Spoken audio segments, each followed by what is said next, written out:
It's time to get educated on your Second Amendment rights. Welcome to 2 full hours of Gun Owners Radio. Your hosts, Dave Stahl, Joe Germisi, and Michael Schwartz will teach you about firearms, self-defense, and the laws that affect your rights to keep and bear arms. Visit gunownersradio.com with questions to learn how to become a sponsor of Gun Owners Radio and get involved.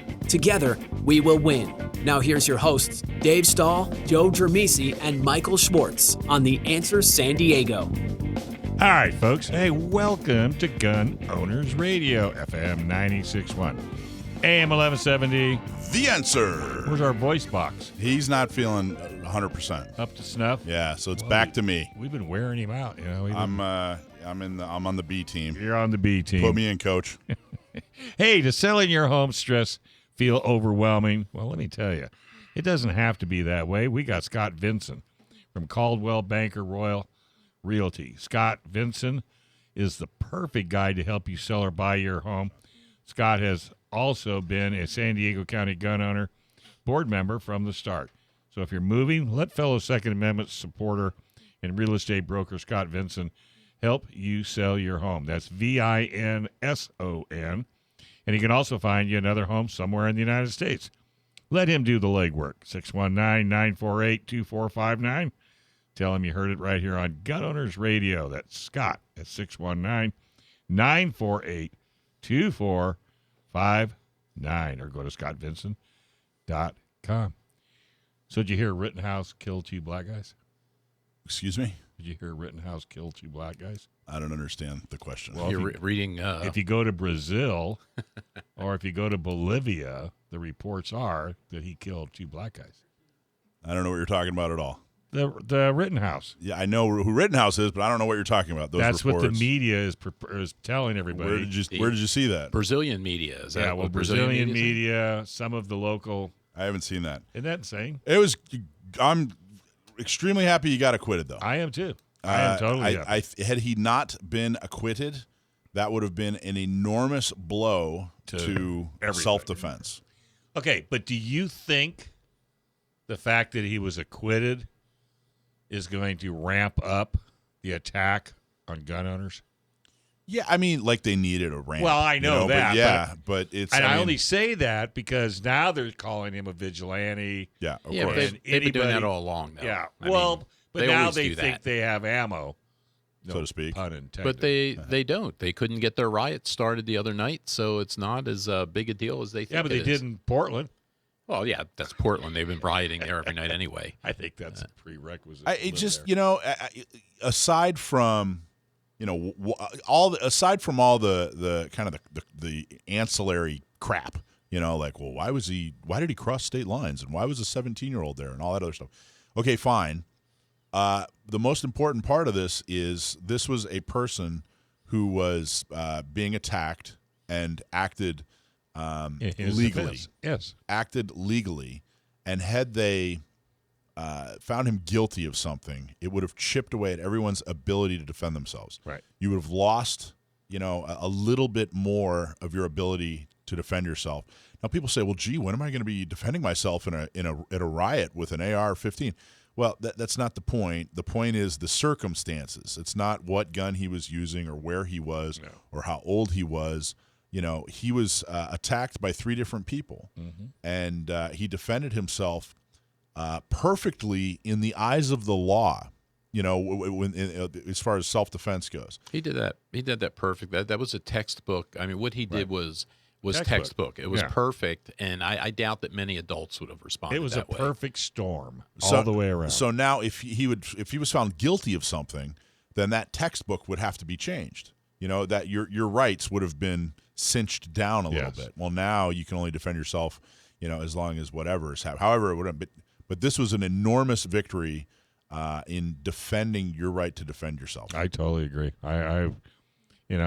But you didn't know how it was going to end. I mean, because you had the intimidation by people on the jury. Yeah. You had MSNBC.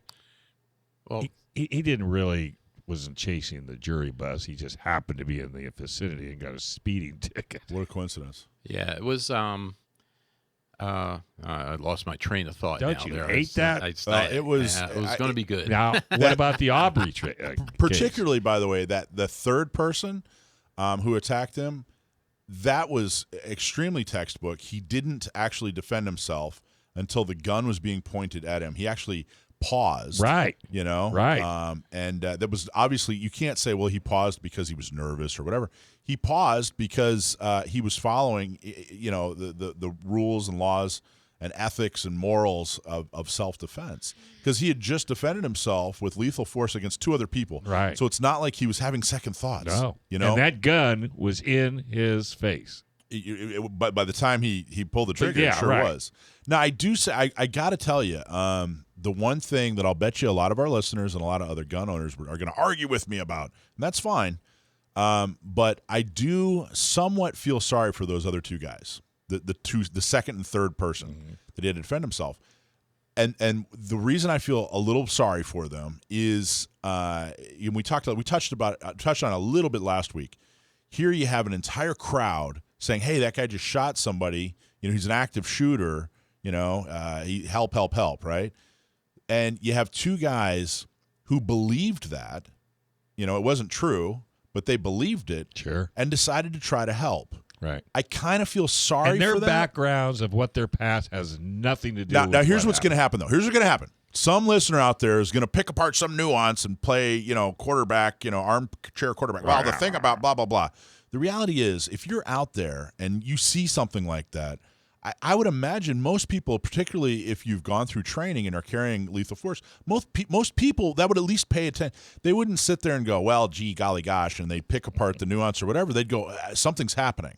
I'm pretty sure something's happening. Right. There's evidence to show that something bad's happening. Maybe I should step in and do something. Right. And I feel sorry for that person a little bit. I'd have to stretch to feel sorry for. I don't know about the second person that was killed, but the guy that was wounded, that's not the kind of guy that was there to help. That, oh wait, I'll get in here and save people. That's just not. He was the only one. He's that not had that a kind gun. of guy. Well, but that's why he went after Rittenhouse, as he was being told this is an active shooter. Right. So he said, yeah, and I'm sure most criminals that are felony burglars and have a long criminal history, that's what they react to. Oh wait, there's a mass shooter. I better go help. But what's the? I understand he had a criminal history. I get that, but what was he going after Rittenhouse for, if not because he thought he was an active shooter? Well, it's maybe for the same reason the other guys were. Maybe they didn't like that Rittenhouse put the fire out that they were trying to start at the business. So. Well, that first guy did, but the second two, it appeared to me that they were going after him because they were being told he was an active shooter. And the second guy wasn't armed. Why would you, in your right mind,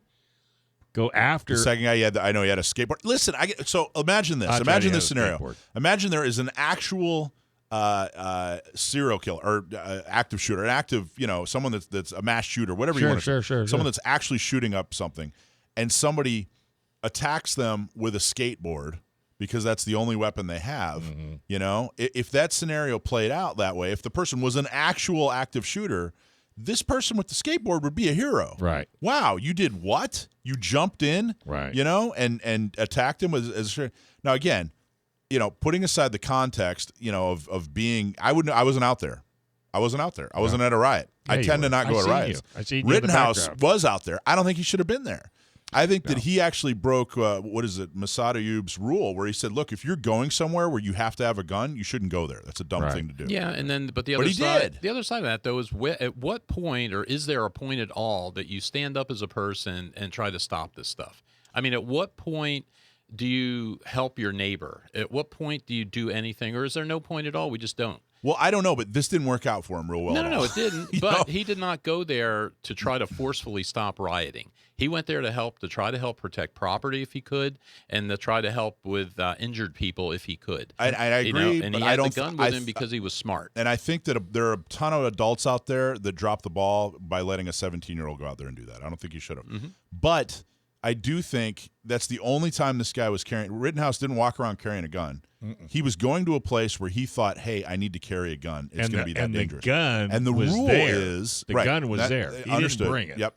So, but he brought it to the event. Right. And the rule is when we were all talking, a year ago before this happened, when we're all sitting around talking, we would all say, we would agree that if you feel like you have to carry a gun somewhere, you're going somewhere and you have to carry a gun there, don't go there. It's a stupid thing to do. And that's all I'm saying. I'm staying consistent. I agree, guns. but I think you're right, Joe, because he wasn't going there to get into a fight. No, as opposed to the 3 people that he shot. Correct. Yeah. He was going there to paint, put fires out, and do any protection for that car lot. The fact that these people attacked him and he happened to have a gun, I mean, that's how he... Well, and the other thing, we carry guns every single day, and we go I places know, with guns. But the Masad Ayub thing, though, remember what he said? I understand that. Well, he said he's go, never going to do that again. Yeah, you don't go someplace where you feel you need to be armed that you wouldn't go unarmed. Right. But, I mean, you and I carry guns every day. We go everywhere with guns. He can't because the law prevents him from carrying a handgun. It doesn't prevent him from carrying a rifle. This is the only place, to my knowledge, this is the only place he's ever carried a gun. He felt like, hey, I need to go somewhere. He didn't even own a gun. Well, would you walk around with a rifle? Gun.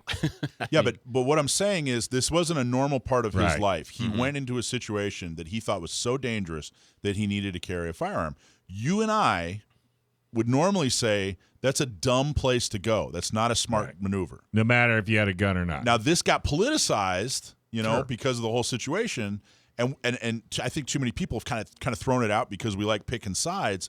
I think it's worthy to say, hey, look, these guys thought there was an active shooter. They thought they were sticking up for, jumping somebody that was murdering people. I see that point. I do see that point. The second two. Now, that first guy was just a scumbag. Yeah.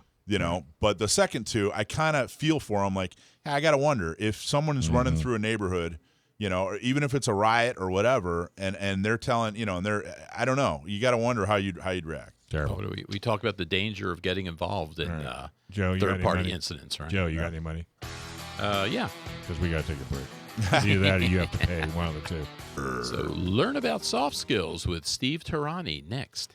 But first, self-defense and emergencies can happen to anyone, and there's no guarantee that the justice system will be on your side. Make sure you are protected for the legal battle after your self-defense battle.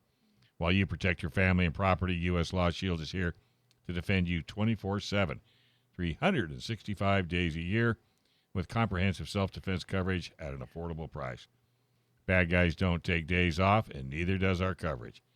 Listeners get a free T-shirt when you use the code GUNOWNERSRADIO. In fact, sign up today. Go to uslawshield.com. All right, our next guest is Steve Tarani. He is a professional educator, author, and keynote speaker. Steve Tarani has served the United States defense, law enforcement, and intelligence communities for over 30 years as a respected subject matter expert, service provider in protection, firearms, and defensive tactics to numerous high and low-profile federal agencies. Steve, how are you? Welcome to the show. Rich, how are you? Very good. Thank you for having me on today. You bet. Thanks for joining us so much. So let's start off. I have soft serve skills. I've worked on those for years. I'm pretty good at it, but I don't think that's what we're talking about. We're talking about soft skills. Steve, what are soft skills? Sure. The best way to describe soft skills will be in two parts. One would be to illustrate the contrast between hard skills and soft skills, and the other would be to discuss the significant advantage of soft skills over hard skills. So the first one would be, we look at hard skills. Those are anything that would require your physicality, such as firearms, hand-to-hand combat, edge weapons defense, defensive driving, things like that. Hard skills, by their nature, can cause injury. They introduce a scale of injury and require mandatory physical training. So by contrast, soft skills does not require the use of your body. In fact, it's the exact opposite. It requires the use of your mind. It is non-physical, therefore it does not introduce any physical injury. And you don't need a firearm, a gun, or empty hand or anything like that. The only thing you need is appropriate mindset and situational awareness. Wow, that's interesting. So, give me an example. What's an example maybe let's go this route. What's an example of how you teach someone soft skills? So, there are. I'll give you a 30,000-foot view. There are entire government agencies such as the National Security Agency, whose entire purpose is wrapped around the entire concept of soft skills. So I'll give you an example. Some people who do surveillance, counter-surveillance, surveillance detection, things like that, they are the experts in soft skills. Law enforcement officers are experts in soft skills. They are trained to, follow a process. For example, sir, may I please have your driver's license? They go through the process of asking, and then if you don't, then they take it to the next level. Okay, sir, give me your driver's license, things like that. And then, up from there. We as civilians are held to the same standards of appropriate use of force as is law enforcement, and you got to start at the lowest levels, of course, which are your soft skills. That's interesting. What led you to this? Tell us a little bit about how your career led you to educating people about soft skills. Well,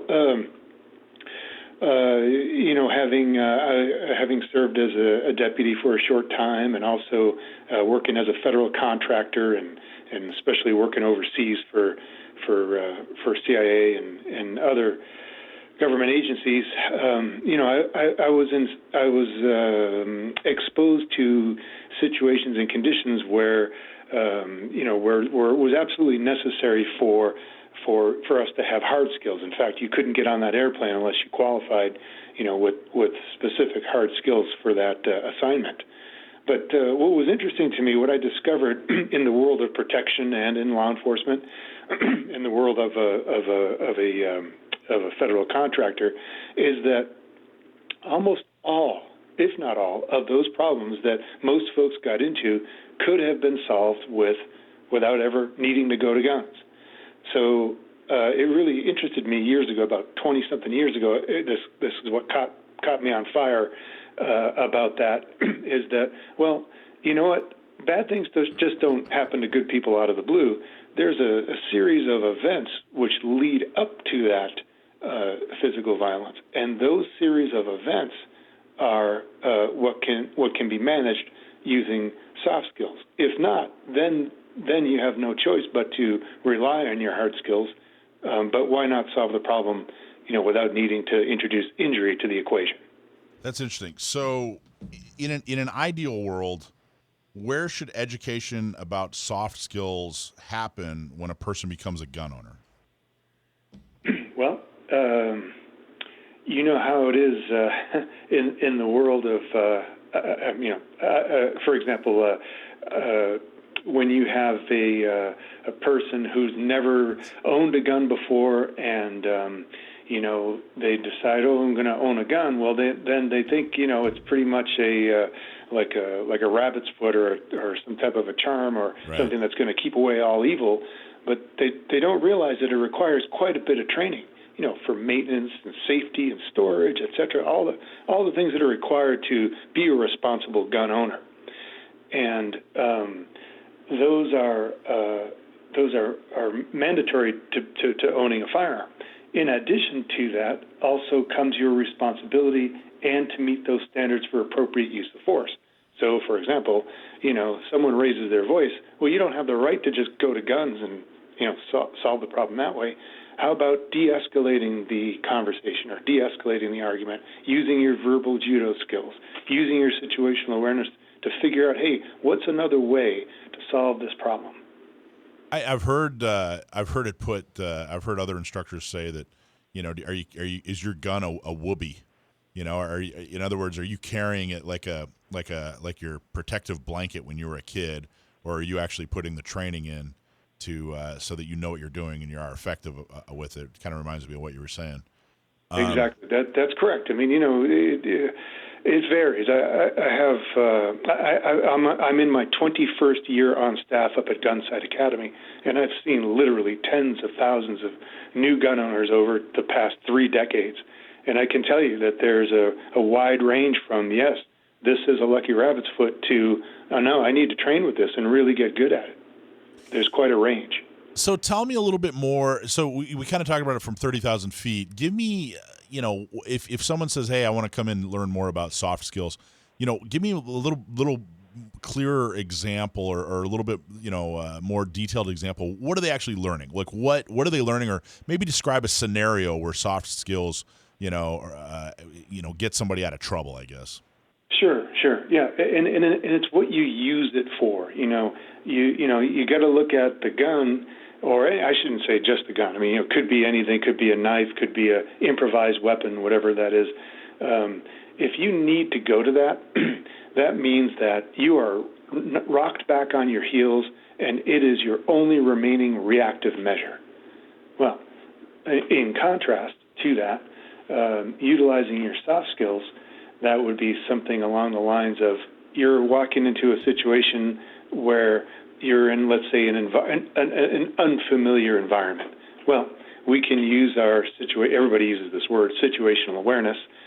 There are varying levels of that, but utilizing or applying your situational awareness to your environment, you can take visual control, audio control. You can utilize your mind to interact with your environment, to look for such things as potential threat indicators, anomalies, things like that, where it could identify a potential threat.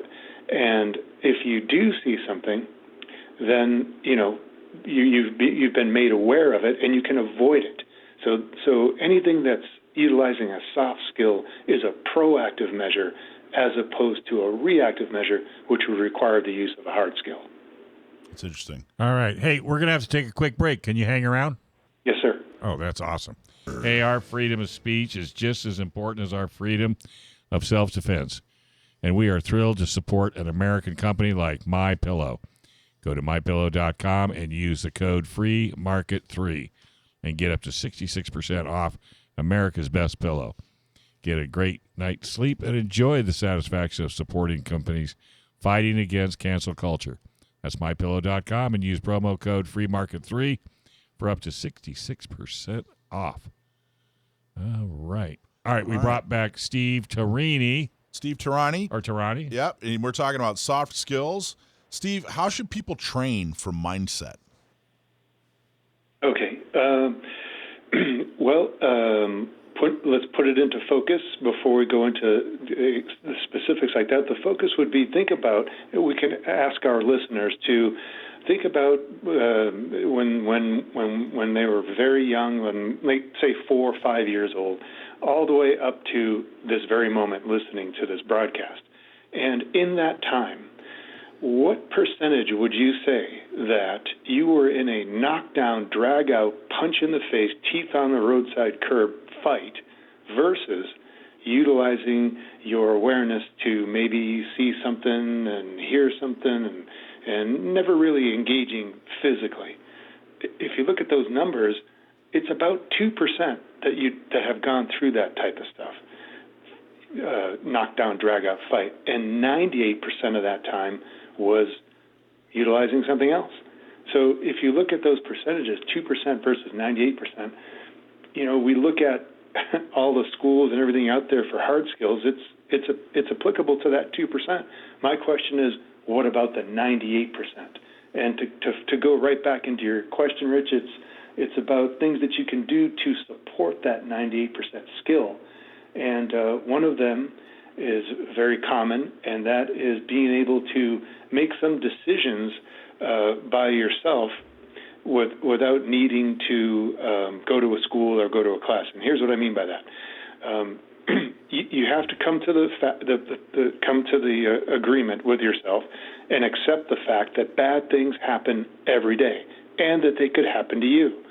Most people think, oh, yeah, it'll never happen to me, or it might happen in some far-off, undetermined date in the future. But tomorrow afternoon, you get out of the car or get out of work or whatever, it could happen right then and there. So step one would be to accept the facts.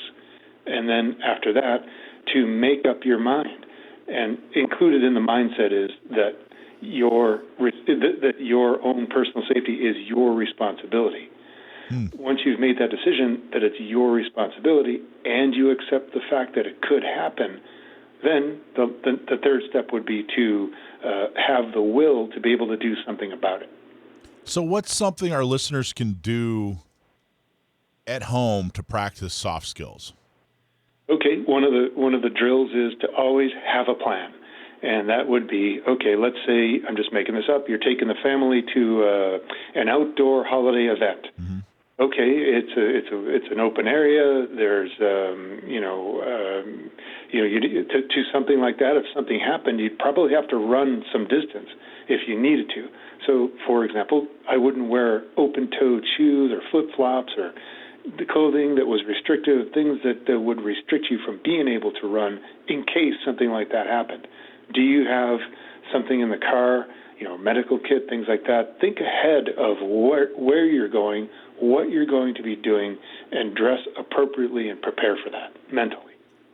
So as you're kind of describing it here, it sounds almost like maybe an extreme kind of Hollywood example is like, I don't know, like when Jason Bourne walks into a room and he knows exactly where, everything is, and he knows how fast he can run for how long and where the escape route is, and this guy over here has this look on it, or like Mission Impossible when when he describes the room and everybody runs. Is that kind of what we're talking about? Not to that level, but yeah, not to that level. That level's extreme. I don't think that level actually exists. Well, that's actually a good question.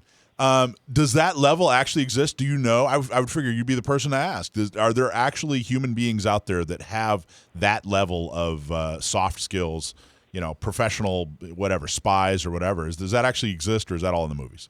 Having been a protective agent and being in the world of protection, there are folks who are very, very good at that.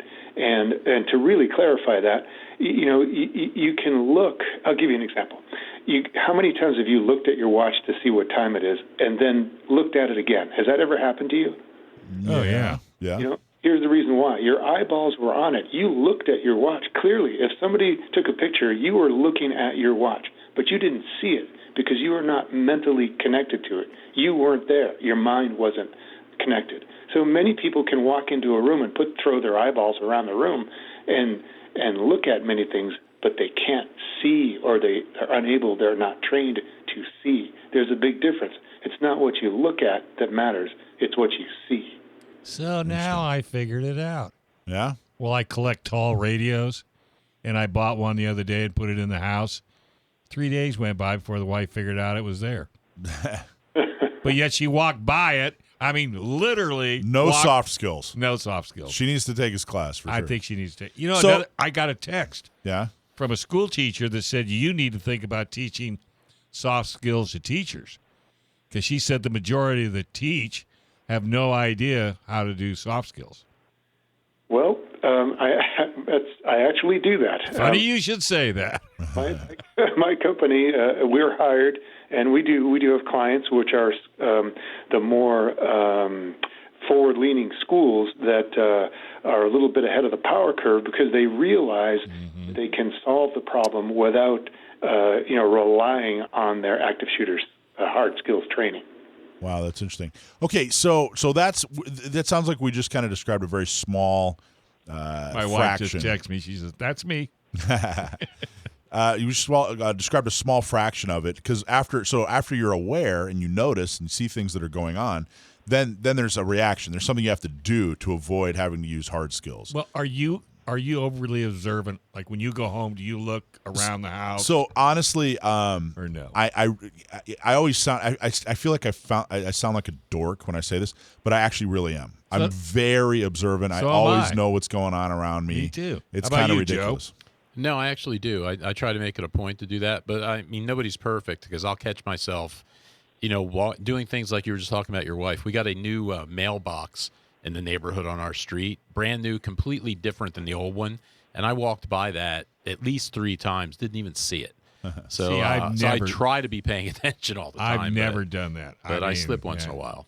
So I was going to blame it on military training, because you and I both have been in the military, and they've always taught you to keep your eyes open and always be looking around. Well, I mean, it does work most of the time. And like Michael was saying, I mean, when I walk into a restaurant, a business or something, I do always look around. Case it. No, I'm conscious of who's in there with me, and I'm conscious of the doors and everything like that. I mean, I'm downright. I'm as close to paranoid as it can get without it being diagnosable. I mean, I don't even like when walking down the street, if someone's walking behind me, I'll put my back up against the wall and just let them go by. Like I'm almost And paranoid. no one's It's going to jump ridiculous. you as big as you are. Well, and because of my soft skills too.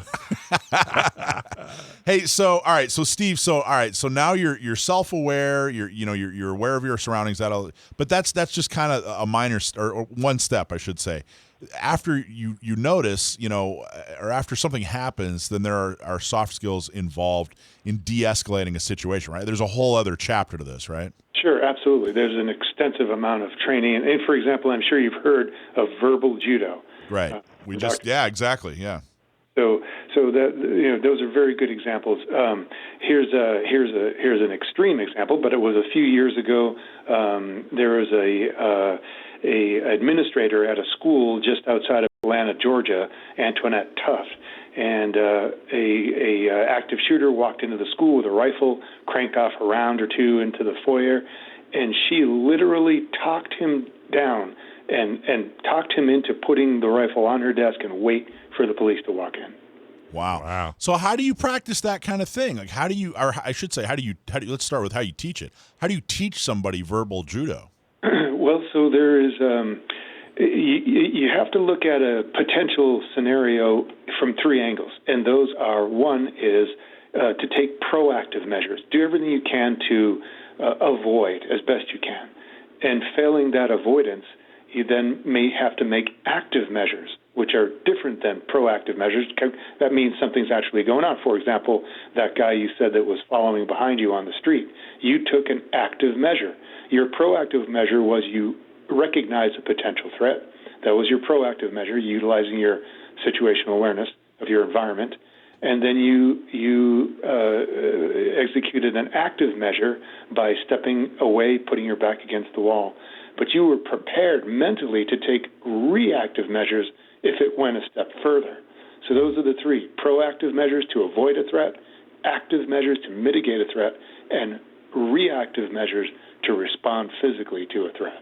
But so how do you, I guess it's probably based in there's probably a lot of psychology behind, how do you talk somebody who is, somebody that's determined to do harm to you? How do you talk that person out of it? Or at least how do you teach someone to do their best to talk somebody out of it? Well, there's different there's different techniques that are out there, and for example, you have your hands maybe up by your waist or a little higher above your gun belt with the palms facing them. It's a universal body language symbol of surrender. Hey, buddy, lower your voice, talk slower, change your body posture. Those are the verbal, visual cues that to let somebody know, hey, you know what, this is not an altercation. This is, we're talking peace, love, happiness here. That's interesting. Hey, can you give us one example of you, like a real world example where you've used this in your life? Absolutely. We were overseas on an assignment, and we got out. There was four of us. We got out of the vehicle, and all of us, without thought, because we've done it so many times, looked to our over to the left, which was across the street in this building, and there were a bunch of folks there that were obviously scanning us, looking at the vehicle. We weren't from around there. They identified us as Americans, and they were looking at us. And when all four of us looked right back at them, they all looked to the ground and dispersed, because we took away, utilizing our situational awareness, we utilized it as a deterrent and took away their element of surprise. Interesting. Wow. But wouldn't you say each situation is totally different than the next? Absolutely. There's no cookie cutter wish, because if there was, you could go online to any do-it-yourself video on YouTube, and there would be the universal answer. Yeah. But there isn't one. Well, that's why I was at. Like, it seems impossible to teach, because there is no. I guess you just have to find, similarities.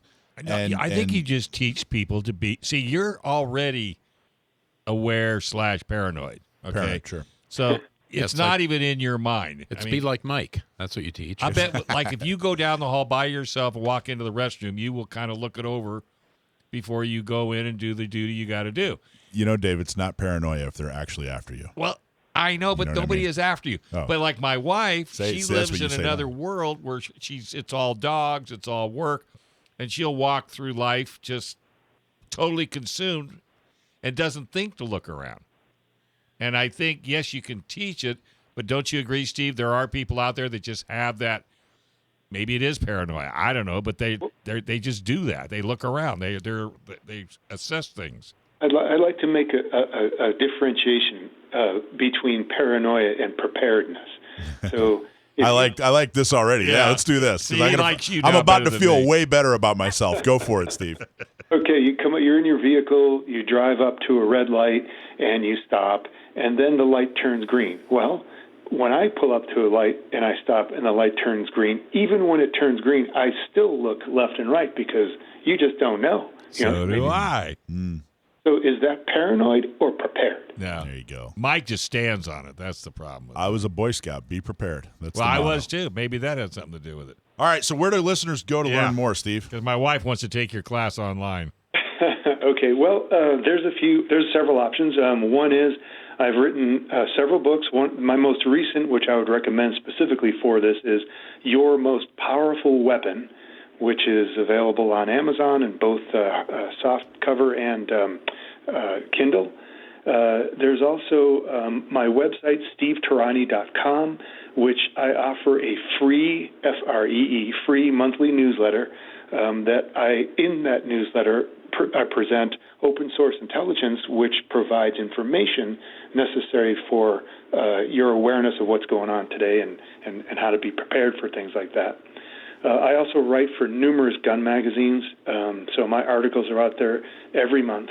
And then lastly, I'd like to make an announcement that around the end of the first quarter in 22, we are currently working on the end of a 4-year-long project to have this all. Wow. All right, folks, Congratulations. that's Tarani if you go online looking for him. Steve, look forward to hearing back from you, especially with the latest updates. Very good, Rich. You guys stay safe out there. So running, shooting, and problem solving. Kevin Greb from Waco Tactical Fitness rejoins the show to recap the Waco Tactical Fitness Biathlon. But first, most companies waste a lot of money on marketing. And the reason why is because they don't have a clear message. Well, you can have a website, you can have your own social media, you can have advertising, but if you don't have a clean, easy to understand message, you are losing your customers. Sage Tree gets it. Since 2005, Sage Tree has been helping companies with their websites and marketing. Contact them today and learn about their secret sauce to help you get more ROI. That's return on investment. See? And then your marketing dollar coming from your marketing dollars. So go to sagetree.com and learn more. All right, what do we got today? Who's going to do this one, Michael? We got Kevin Greb. I'll do that. Or Kevin Greb, I'm sorry, right, from Waco Tactical Fitness. So, Kevin, welcome back. Oh, Kevin. Or maybe not. No, Kevin. Oh, I'm that's here. what you wanted me. There we go. All right. Thanks for having me. All right. Well, thanks for being here, Kevin. So, you guys did a biathlon in October. So, how did that go? It went well. We have gained so much experience on having the event that everything runs so well. We have electronic scoring now. We had 160 shooters on Saturday, and we had 85 on Sunday, and it was a total success. So, is that just attrition from Saturday to Sunday, or are they different events? They're different events. Okay. Saturday is a 10K event, and Sunday is what we call our Sunday Sprint. It's a shorter event, not only in running time, but there's also a few less stages and a lower round count. Okay, and just to recap for like our listeners that didn't hear you last time here, what exactly is the biathlon event that you guys do? Can you explain a little bit about that? Okay, we do a run and gun event, and that is a competition unlike any other in the shooting sports. The typical shooting competition, you come up to a stage in a rested condition, and you have all your gear with you, and you get to watch the other shooters and try to game the event. Our event is a start to finish. Any gear that you plan on having with you, all the ammunition, your pistol and your rifle, if you want to carry water, everything is on you on the start line.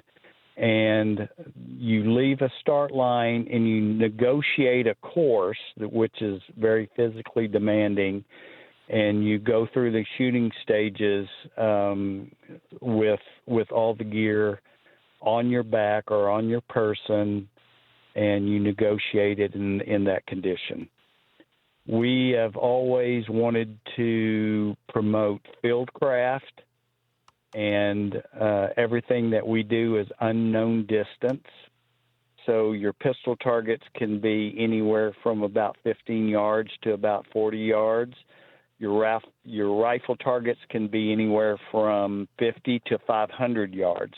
Everything is unknown distance, so you have to know how your dope on your rifle is running out, and you have to know how to solve the problem of wind and temperature, and you have to know how to get your heart rate and breathing under control to negotiate the course. So it's interesting. It sounds like it's it sounds like it's very physically demanding as well as It is. the mental part of it too. Because I shoot competitions, and a lot of the competitions, just the USPSA matches. There's a mental aspect of that, of figuring out, exactly how you're going to shoot the stage and how you have to move and where you can shoot. What targets can you see from here and there. But your thing, it sounds like you have got all that plus the physical part. Do most people finish that, or do you have people that don't finish it because of the physical part? We do have some people that are very high level competitors that literally finish the 10K event in less than an hour. And we have people that's on the course for 3 hours.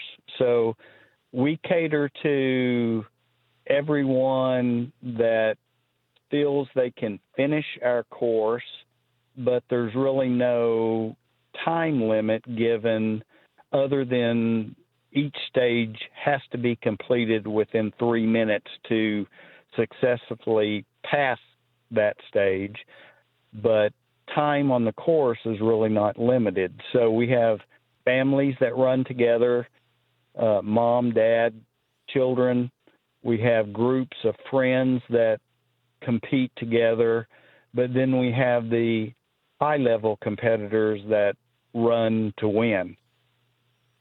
Yeah, it's interesting to see that. I remember years ago, back in my EMT days, when I was working a medical support station at the Rock and Roll Marathon out here in San Diego, and we were at mile marker 21. And when the marathon started, the first people you see were the world-class runners, the elite runners. Mm-hmm. And when they come by, like we were at mile 21, and they come by at, like, for me would have been a full sprint at mile 21. It's just really, it's impressive watching those kinds of competitors. But I guess you get the equivalent there for your biathlon as well. We do. We get folks that are amazing competitors, but we also get the folks that shoot very well, but they're not in the class that the top competitors are. But I think most people compete in our event just to better themselves, increase their physical capabilities and their shooting capabilities also. So cool. So Kevin, how's your event scored? I'm assuming it's a combination of hits and times and things like that.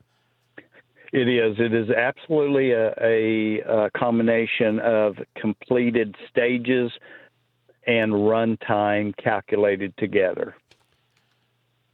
How did it get the name WTF?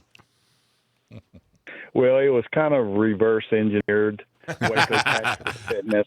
Yeah. But yeah, we had a little fun with that. When we first started, there was a myriad of issues that was in the midst of the first of the Obama administration, and we had a small junior high power team there in Crawford, Texas, that they were great competitors, but the money to support that organization had dropped off considerably from the Texas State Rifle and Pistol Association, the local clubs, and everything had tightened up at that time. Also, during that time, we had a good friend that held one of the first running guns in the country that was killed in a car accident. And so we had a need to raise money, and we wanted to honor our friend.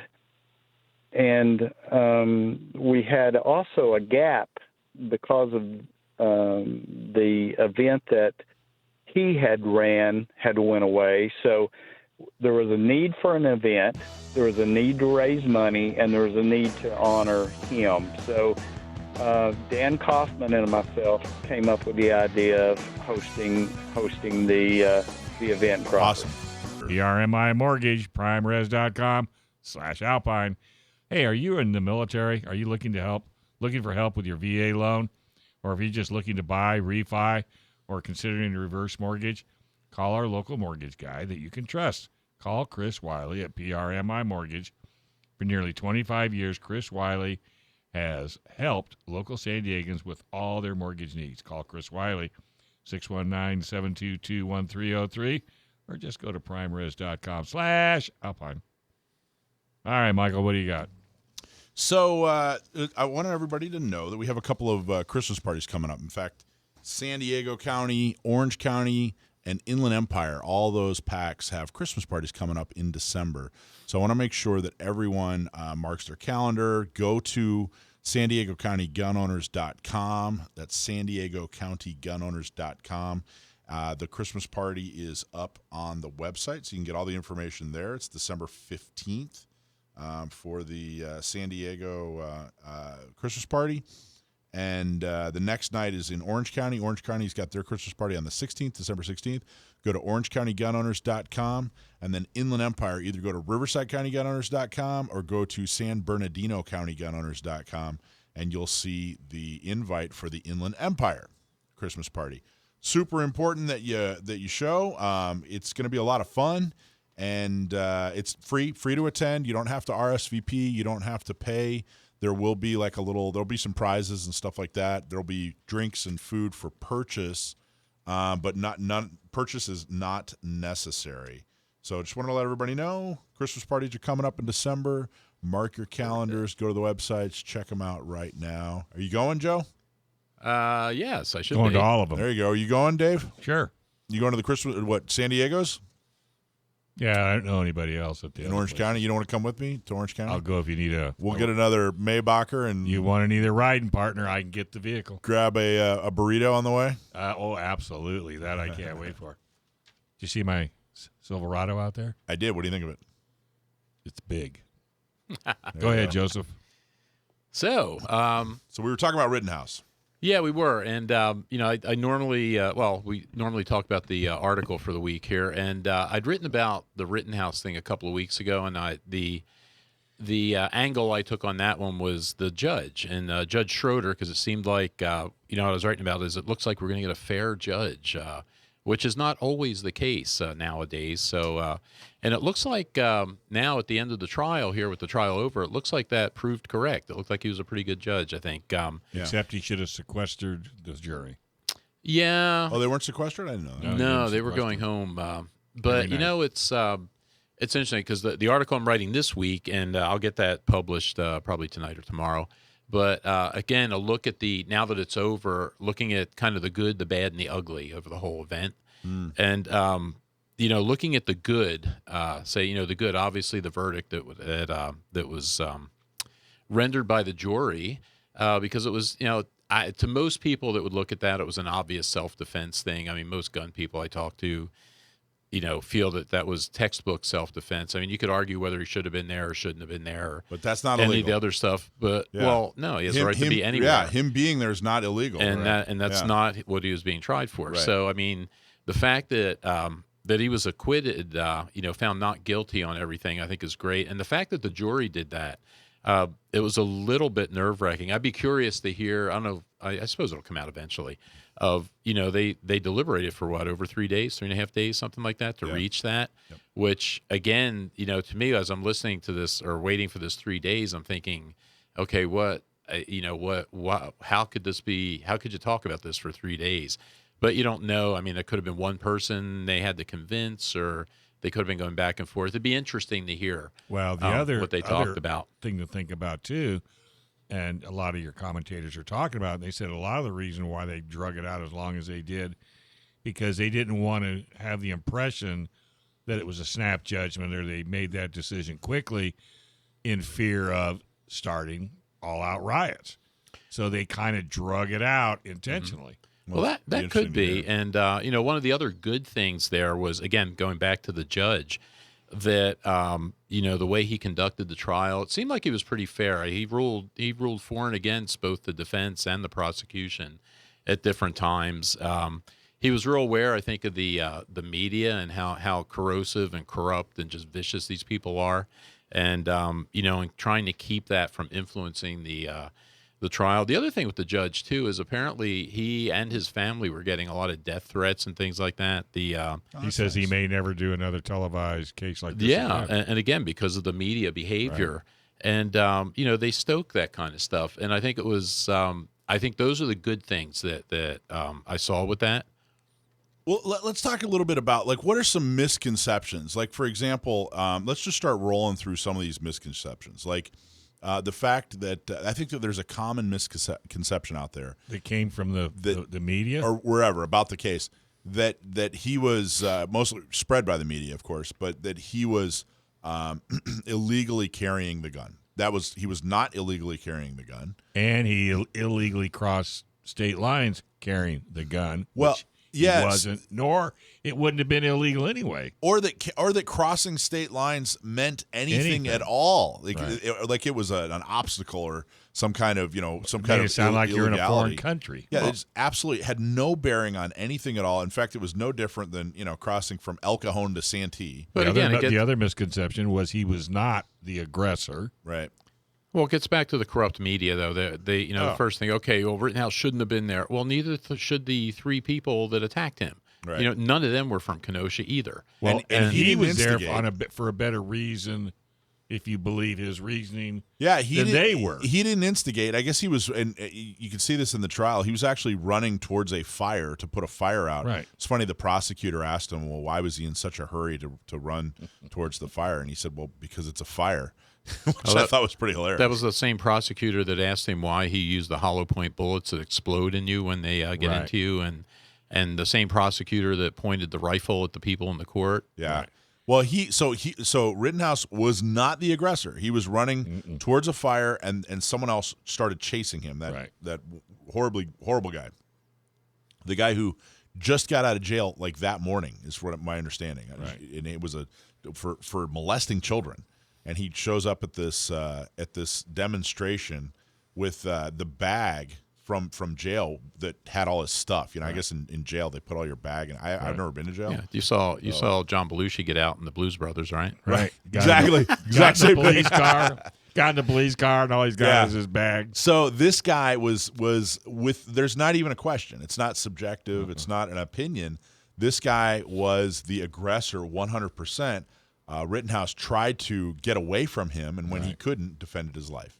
I guess the first shot fired was by a third person, not Rittenhouse, not the aggressor, but by somebody else who I guess shot their gun in the air. Right. And then Rittenhouse was not the aggressor with the second or third person. He was running down the street.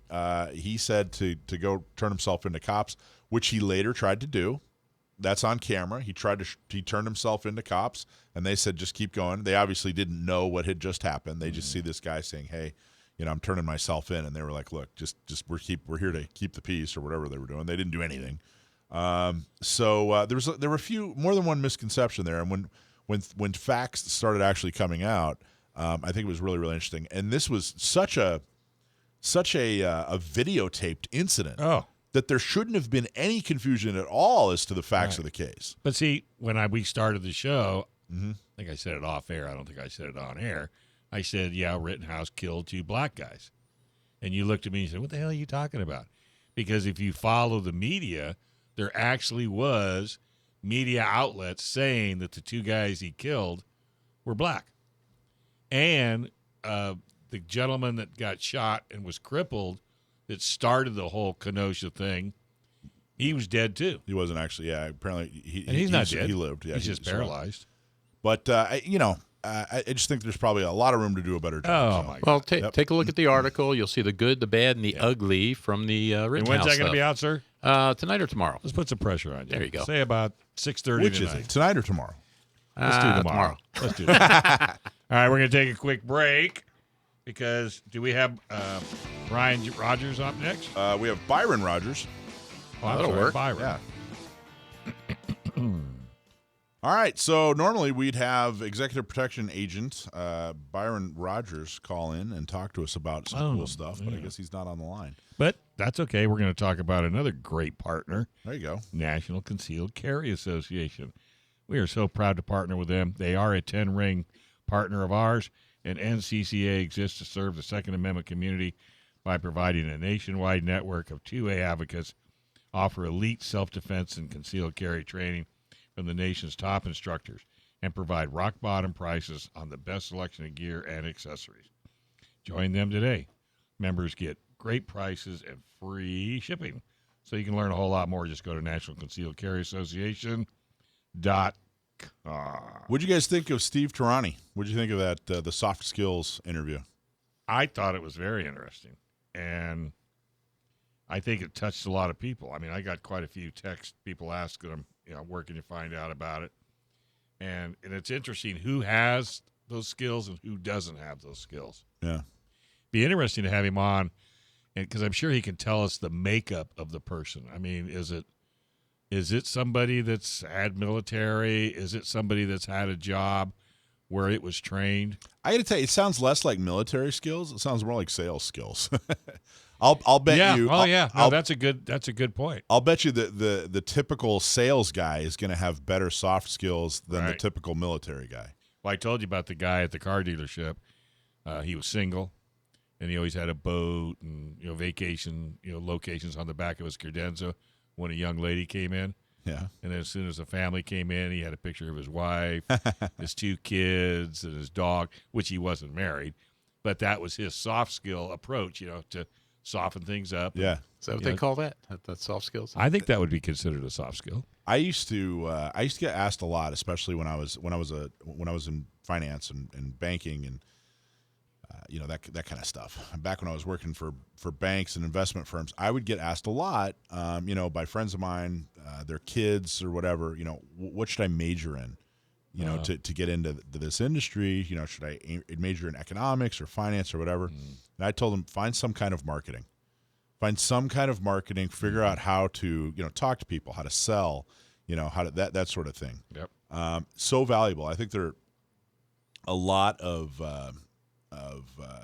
there's a lot of industries, there's a lot of jobs where your interpersonal skills are far more important than anything else. I love it when I tell somebody, you really ought to be in sales. They say, I can't sell. I says, you've been selling since you were a baby. When you wanted that first toy, when you could just barely walk, you sold your parents into getting you. There you go. So good news. We have Executive Protection Agent, video blogger, published author, and veteran Byron Rodgers on the line. How you doing? Hey, I'm doing good. How you guys doing? Good. Welcome to the show. So how did you get into executive protection, Byron? Really kind of the grace of God, right time, right place, right relationships. I was bouncing at a bar in Orange County, and I ran into a guy who was part of probably the biggest traveling detail in Southern California in the United States. And this is probably the reason I focus so much on relationships when I teach other professionals on how to kind of build their careers. It was all just right time, right place, right relationships. He said, go and get these permits, give me a call back in 2 weeks, and I'll show you how to make a lot more money doing what you're doing, which is security. And that's exactly what happened. We hit 60 countries that first year. It was out of this world. And so what is Protector Nation? Tell us about that.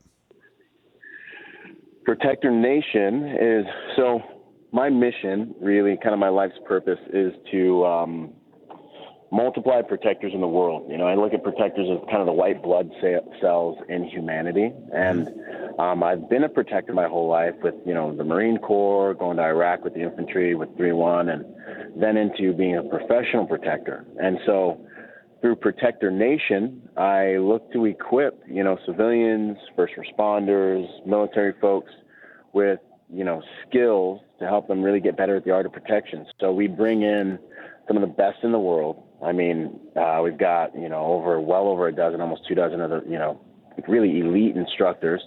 And we create training events both in person and online for anybody to learn how to protect what matters most. So whether it's, a single mom or it's a guy who's getting ready to lace up his shoes and get on the beat and do police work, we bring skills to the table that'll keep them safe and help them protect people. So I'm looking at a couple of pictures from your website. How tall are you? I'm 5'10". 5'10". 5'11" with my church shoes on. Okay. Yes, sir. You About look 230 pounds. You look enormous. You look like you're in fantastic shape. Awesome. No, thank you. That's good. So my question on that is, how, if someone out there listening is, not quite as intimidating and big as you are. They weren't a bouncer, and they're thinking, well, gee, I don't know what I can do. Like I can never compete. What advice do you have? Just a normal sized person or maybe even an undersized person. What would you say about like, hey, you can do it. Here's how. Like, how would you explain that to them? To get into executive protection or just to be a protector and which way do you want me to go with it? I guess if they were going to come to you to learn these skills, maybe not even to be a professional, but just to take better care of themselves, but they thought it wasn't an option because they weren't, an enormous tough guy like you and me. What would you say to them? That.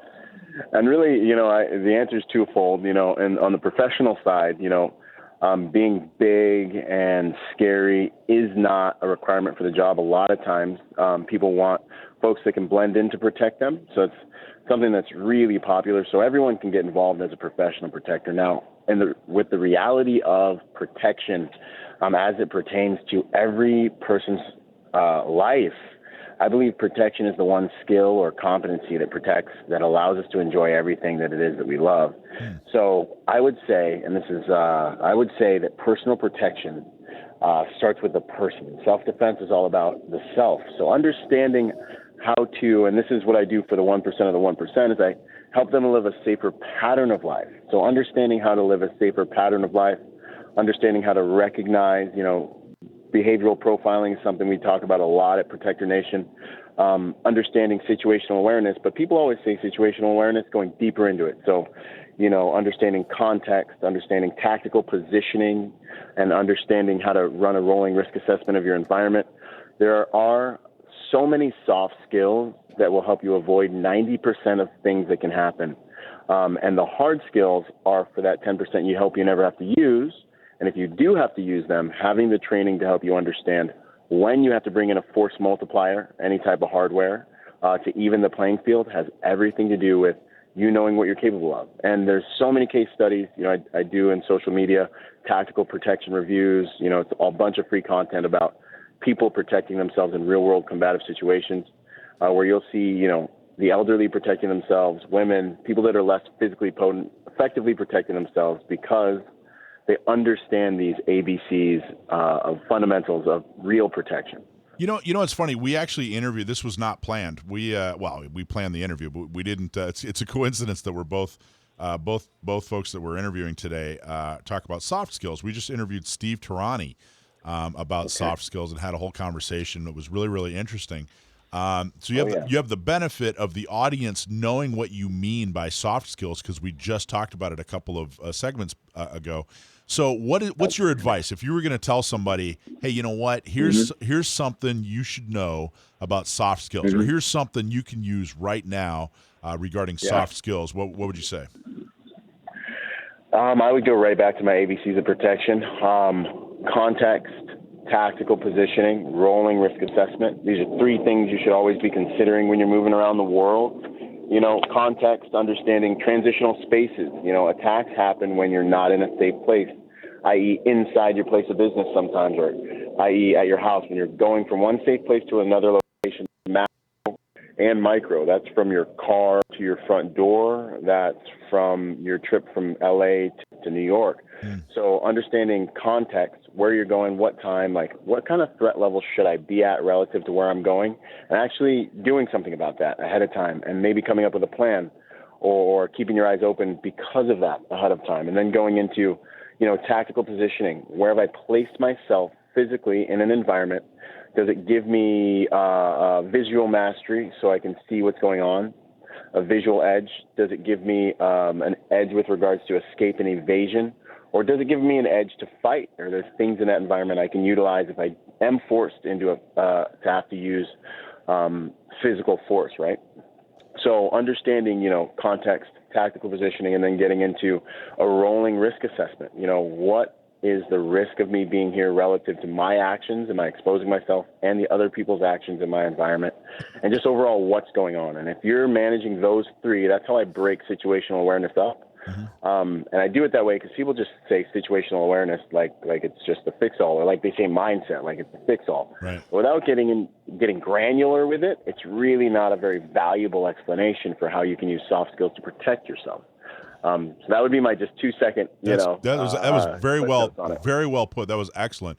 You maybe sum it up by saying, be nice until it's ready to do some throat rips. Hey, my man, the General Mattis said it best, you know, be kind, be courteous, but have a plan. You know the rest. To kill everyone in the room. Yeah. Hey, so everyone you meet. There you go. What do you want the gun owners community to know about you and your training and what you do? Absolutely. I love the hardware. I love the hard skills. Obviously, I'm a combat Marine. But what I really want to make sure that gun owners consider is just because you have a gun doesn't mean you're safe. I posted lots of videos with guys and gals with guns, and the reality is they were just carrying a gun for someone else. If you have a weapon on you, it means a lot of things, but one thing it can definitely mean is that if you get into a physical altercation, it's a life-threatening one instantly, just because you have a weapon on you. So do not make the mistake of just focusing on your hardware, even though these things are sexy. I love my gun, but I'd say what we say at the league at my executive protection school: rookies spend money on hardware, professionals spend money on software, because ultimately your ability to solve higher quality problems while you utilize your firearm is really what's going to give you the edge in a lot of cases. Awesome. All right. Great having you on the show, my friend. Man, it's an honor. I really appreciate that. You're so on top. All right, here we go. So have you ever wondered what firearm ownership would be like in a foreign country like California, like Brazil? Find out next. Same thing. That's what I was All right, thinking. folks. Hey, if you have legal matters that involve firearms, then you need to call attorney John Dillon. If you have questions about red flag laws, gun registration, gun transportation, or maybe you need to know that your guns are California compliant, well, you can call our trusted firearms attorney, John Dillon. John Dillon specializes in California gun laws. Call 760-642-7150, or you can visit his website at DillonLawGP.com. All right, Mike, who we got for a special guest? So we have a very cool special guest. I was actually just hanging out with her this morning. Sasha is she's an ambassador for our Not Me program. She's a member of San Diego County Gun Owners, and she frequently can be found at our shooting socials teaching people, new shooters as a mentor. So, Sasha, are you there? I'm here. Can you hear me okay? Perfectly. How are you? I'm good. Thanks. Long time no see. Yeah, right. How was your student this morning? She's awesome.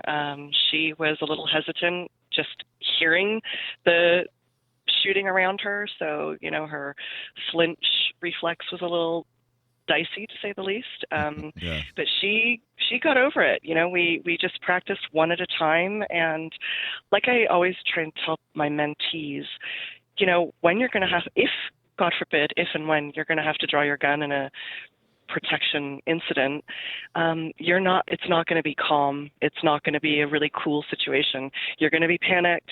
You're going to have emotions running high. So use that nervousness, use that fear of the loud bangs happening around you to channel it into your determination to protect yourself and do the right thing.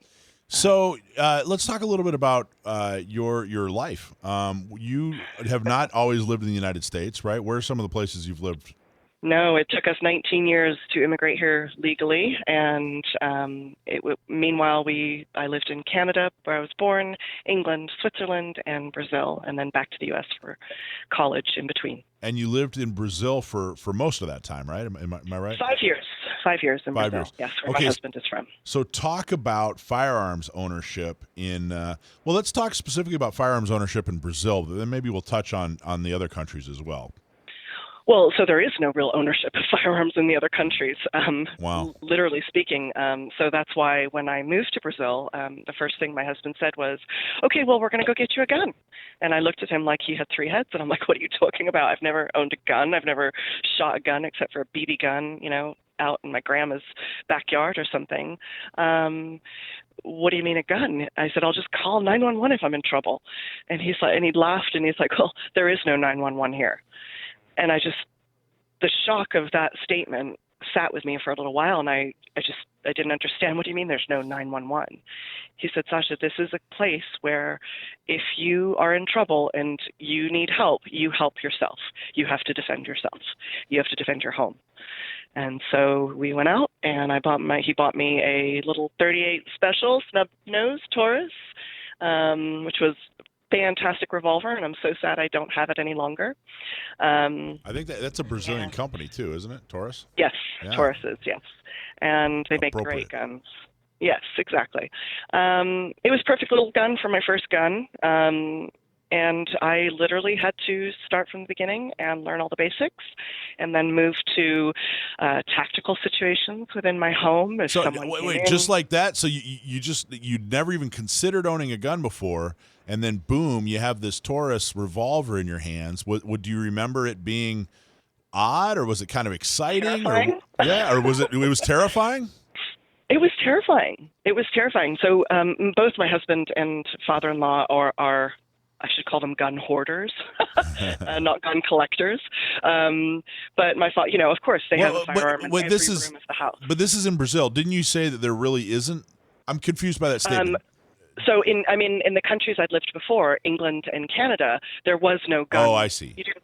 Guns weren't a thing.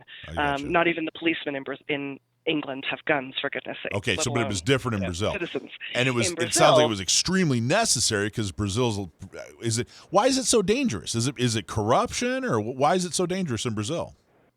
So it's lack of authority. It's the humongous gap between the haves and the have-nots.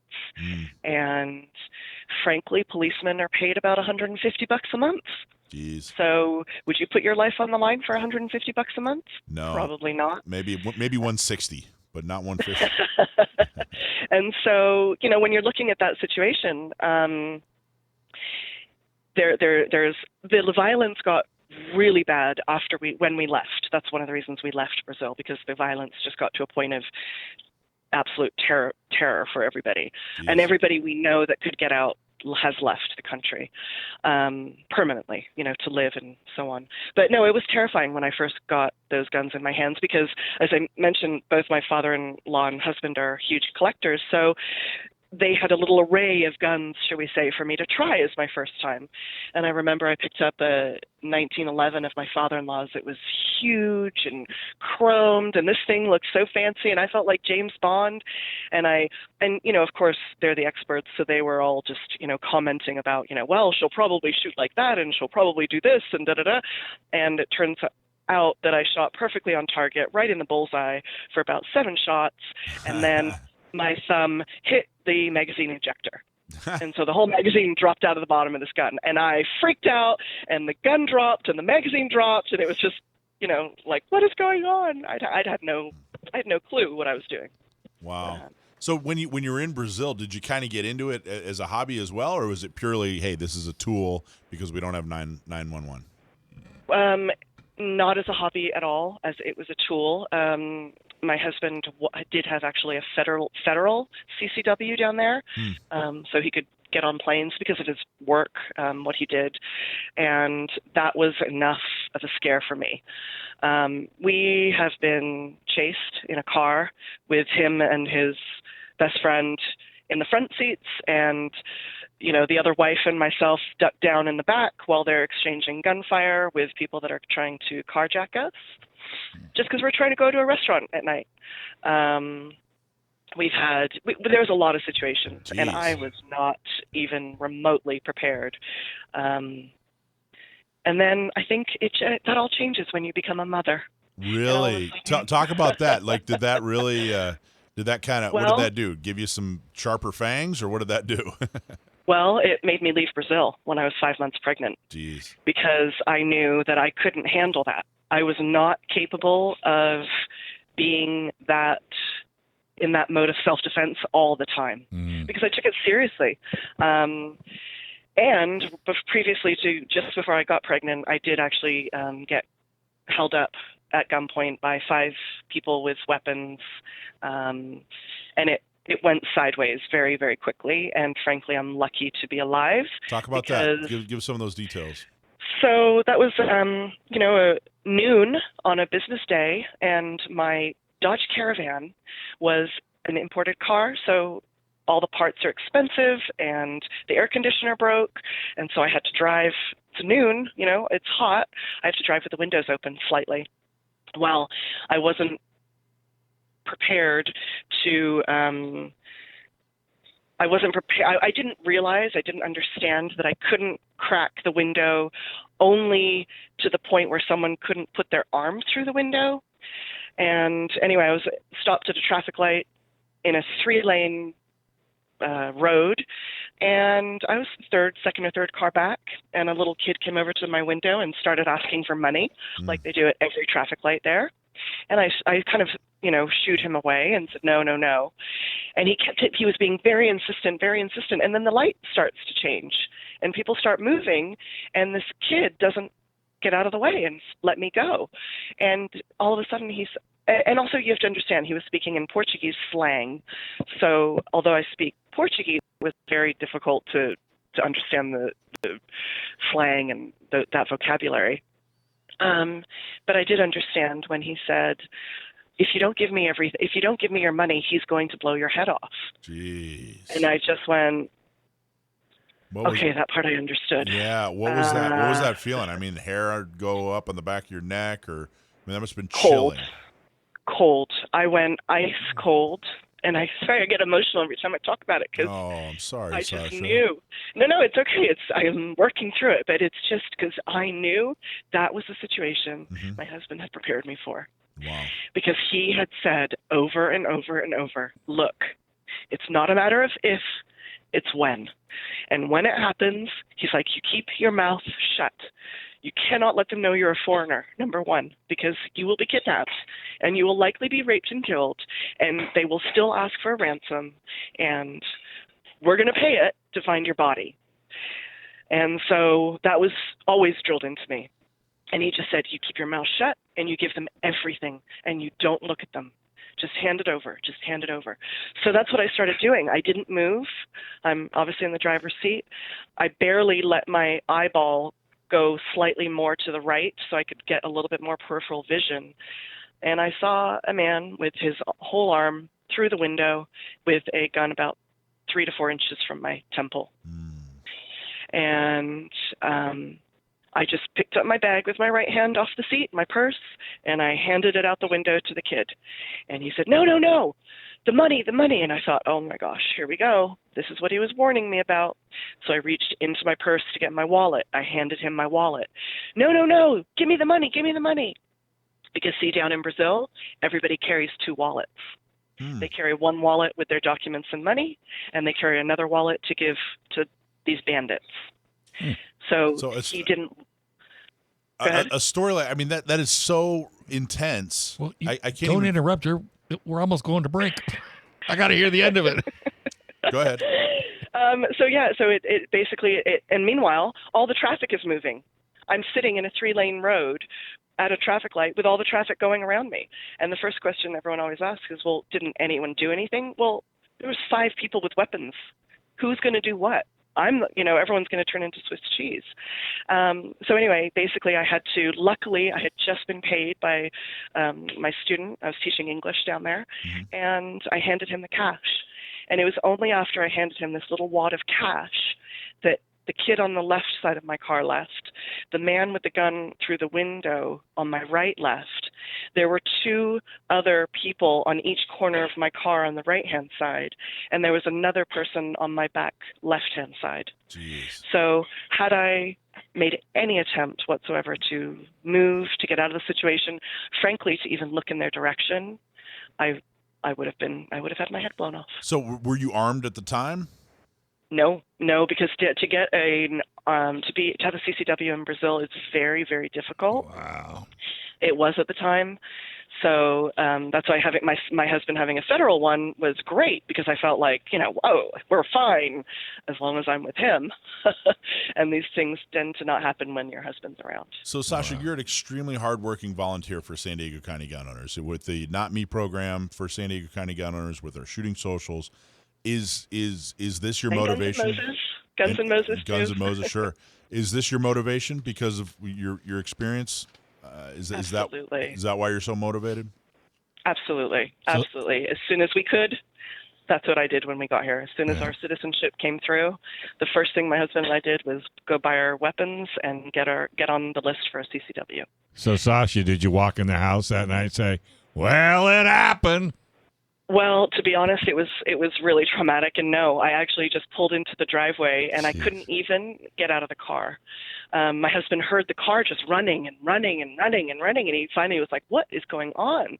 And he found me just a ball of, hysteria in the front seat. I couldn't actually drive for about 3 months after that. It was terrifying. I mean, it's absolutely terrifying. That's amazing. Yeah, thanks for the end of the story. Didn't mean to interrupt you, Mike. No, not at all. No. No, you were fine, Sasha. That was amazing, Sasha. Thank you so much for telling your story. Thank you so much for all the volunteer work you do and your dedication. Absolutely. Anytime, guys. Anytime. Hey, we live in a state where your self-defense rights are under attack. Let us be your voice to help defend and restore the Second Amendment. You can help spread the word about the fight. There's 2 easy things that you can do. 1, like and subscribe to the show on YouTube, Facebook, Spotify, Instagram, the podcast, or whatever way you like to listen to the show. 2, leave a 5-star review on Apple Podcasts. It helps boost the show and puts it in front of a whole lot more people. All right. Awesome. You up? Me up? I'm up. Well, next is our most popular segment. Absolutely. Sam the Gunman, who is coincidentally my nephew. We have a segment every week where if you send in a question on gun trivia, we will review it, and if we use it on the air, you will get a hat or a shirt, and if you stump my nephew, you will get a lifetime of firearms training from Front Sight in Nevada. So, Sam, you there? Yeah, how are you guys? Good, man. How are you? Vertical, Vertical. Nice. I like that. All right, we get you a twofer today. Can you answer 2 questions? Was that one of them? No, that was not one of them. I think it was. Smart pants. Okay, Ashley from Paris, Perris. Ashley from Paris asks, which firearm was advertised for bear, deer, hog, moose, and T-Rex? Paris, huh? I think you're just making up California place names now. No, actually, there's a half-mile dirt track there that is awesome, and it's Paris Auto Speedway. And a big lake. And they have a big lake. And an Eiffel Tower. They don't have an Eiffel Tower. Never mind. Okay, so the question was what firearm is advertised for, and you listed a variety of animals, including T-Rex. Yes, sir. It's I want to say it's the Marlin 1895, one of the variants of that they used to list on their website as rated for T-Rex, like they would tell you what kind of game animals everything was for. And this particular 4570 lever-action carbine was advertised for use against T-Rex because it was Chris Pratt carried one in one of those Jurassic Park movies. In 2015's Jurassic World, Owen Grady, played by Chris Pratt, favors a stainless steel lever-action Marlin 1895 SBL chambered for 4570 government. It's a handsome rifle with a laminated hardwood pistol grip stock, lever action, a big lever that facilitates operation, and gloved hands. A Leupold optics scope and a 6-shot tubular operation magazine. with gloved hands. You don't actually get gloved hands with it. It's no, I think they actually issue hands. you gloved. I shot one of these at Poway Weapons and Gear not too long ago, and it is very, very cool. I keyholed it at like 30 yards. To do the thing like the riflemen used to do, because that's the kind of no, I can't do that. I was holding onto somebody's gloved hands. And that made it a little difficult to do. That's awesome, man. Have you not seen Jurassic Park or Jurassic World? I have not, but the fact that that rifle is rated for use against dinosaurs because of that movie is like sort of a one of those factoids that float around in the gun world, and you absorb it through cultural osmosis. They are really neat rifles. I hope Ruger gets Marlin back up and running, making those lever action rifles again now that they own them. Do you think that will happen? Is that in the works, or have you heard anything? Well, yeah. Ruger purchased Marlin during the breakup of Freedom Group, and they've said that they're working on getting all the popular models back in production, which I think is kind of interesting because now Ruger has cornered the market on semi-auto 22s with the 1022 and the Model 60. But I haven't heard anything new about that. I just hope it happens soon because we need more lever-action rifles. Mm-hmm. There's actually more. Marlin subtly nodded to the 1895 SBL's inclusion in Jurassic World on their website. Their website used to recommend their rifle for bear, deer, hog, moose, and T-Rex. It's one of the products that was recommended for hunting T-Rex. A T-Rex weighs upward of 30 tons. However, so even with powerful 4570, you'd better make the 6 shots count. I don't know. What do you think? 4570 round, do you think that would take down a 30-ton animal? I'm no biologist, but I have some doubts about 30 tons. 3 tons sounds a little more accurate, but you paleontologists out there know more than I do.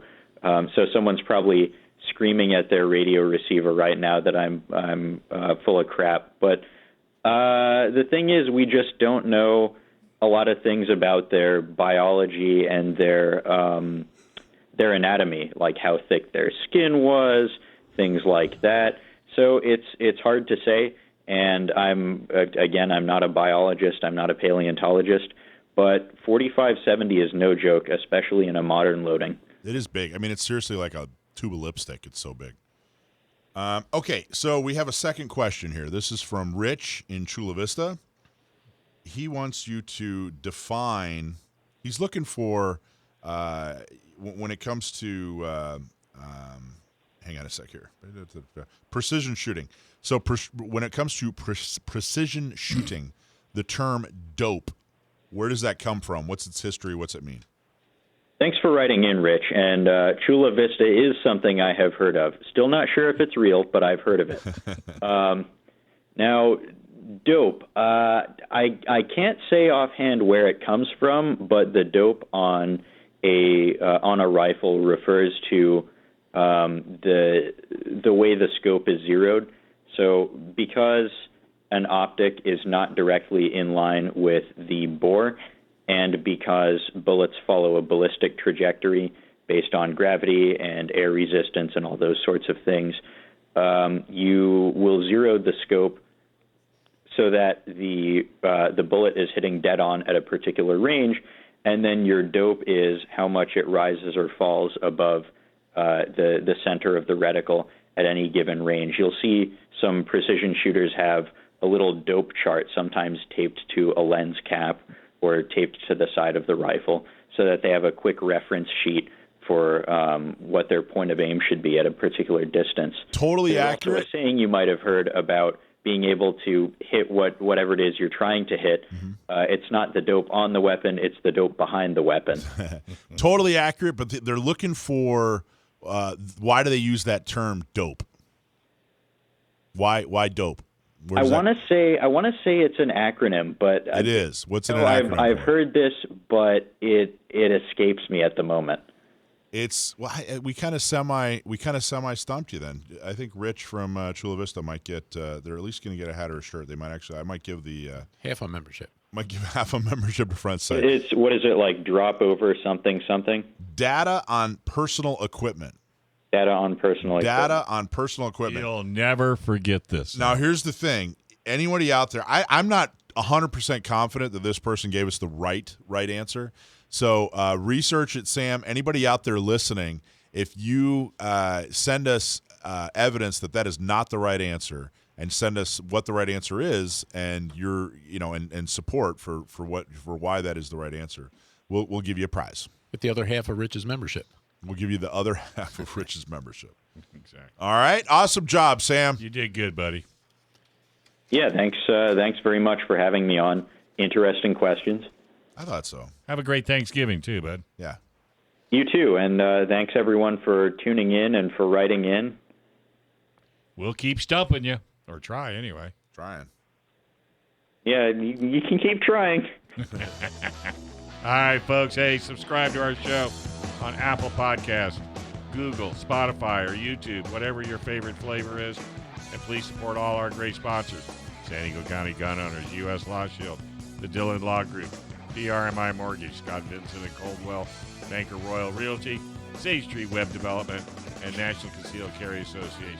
I want to give a big thanks out to Joe Germisi, Michael Schwartz, Sam the Gunman, and Big Boy Joe in the box on FM 96.1 AM 1170. The Answer.